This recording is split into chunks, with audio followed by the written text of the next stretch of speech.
જે લોકો અમારી સમક્ષ આવી રહ્યા છે તદુપરાંત અમારી પણ લોકોને અપીલ છે કે ચિરાગ ગોટી જેવા લુખાઓથી કંઈ ડરવાની જરૂર નથી. તમે અમારી સમક્ષ આવો, અમે તમને સહકાર આપશું અને તમારી જે કોઈ ફરિયાદ હશે એ લઈ લેશું, તપાસ કરશું અને એ લોકો વિરુદ્ધમાં કાયદેસરની કાર્યવાહી કરશું અને જરૂર પડે તો ગુજસી ટોકની કાર્યવાહી પણ કરશું. જે NDPSના ગુનામાં ચિરાગ ગોટી જે રીતે કોર્ટમાં સરેન્ડર થયો હતો અને ત્યારબાદ સિલસિલાબંધ જે વિડીયોઝ એના સોશિયલ મીડિયામાં કે જે બીજા લોકોને ખરાબ રીતે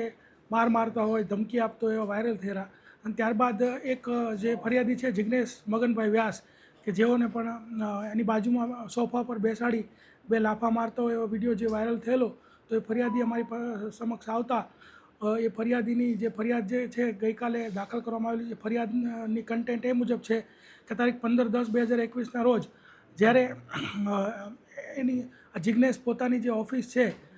ત્યાં હાજર હતો, ત્યારે ત્યાં નીચેના ભાગમાં જે ચિરાગ ગોટી છે તથા રવિ ભાલ અને યુવરાજ જાદવ આ લોકો આવેલા અને એને કીધું કે ભાઈ તારા બાપના તો અમે પૂરો કરી નાખ્યો છે, હવે તારો વારો છે, તારે દર મહિને અમને 2 લાખ રૂપિયા ખંડણીના હપ્તાના આપવા પડશે એમ કરીને એને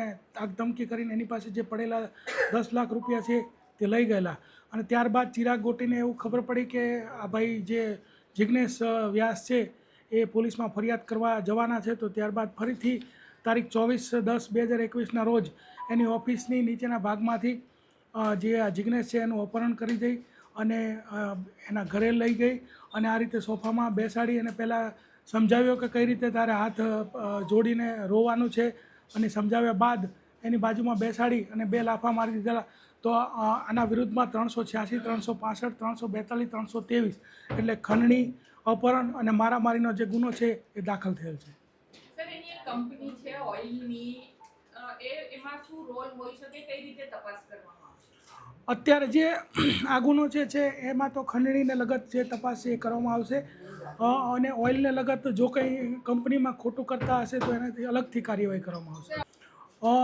એ આખો અલગ વિષય છે એટલે એમાં અલગથી કાર્યવાહી કરવામાં આવશે. અત્યારે જે આપણે આ પહેલી ફરિયાદ જે દાખલ કરી છે એ ધમકીની, ખંડણીની અને અપહરણ છે, તો એની તપાસ એ રીતે કરવામાં આવશે. ને ચિરાગ ગોટીના ફરિયાદીઓ સતત અમારી સામે આવી રહ્યા છે અને સતત આવતા એમની જે સત્ય છે, તથ્ય છે એ જાણી અને જે વિડીયોઝ વાયરલ થયા છે એનો અભ્યાસ કરી અને એના વિરુદ્ધમાં સિલસિલાબંધ ગુનાઓ જે છે એ દાખલ થવાના છે. જે કોઈ અત્યારે આ જે ફરિયાદ જે છે એ ખંડણીની ફરિયાદ છે અને આમાં વેપનનો કોઈ મુદ્દો નથી, પરંતુ જો કોઈ વેપનની પણ વાત હોય તો વેપન પણ રિકવર કરવામાં આવશે અને બીજું જે કંઈ પણ આપણા સમક્ષ આવશે એના ઉપર કાર્યવાહી કરવામાં આવશે. જે લોકો અમારી સમક્ષ આવી રહ્યા છે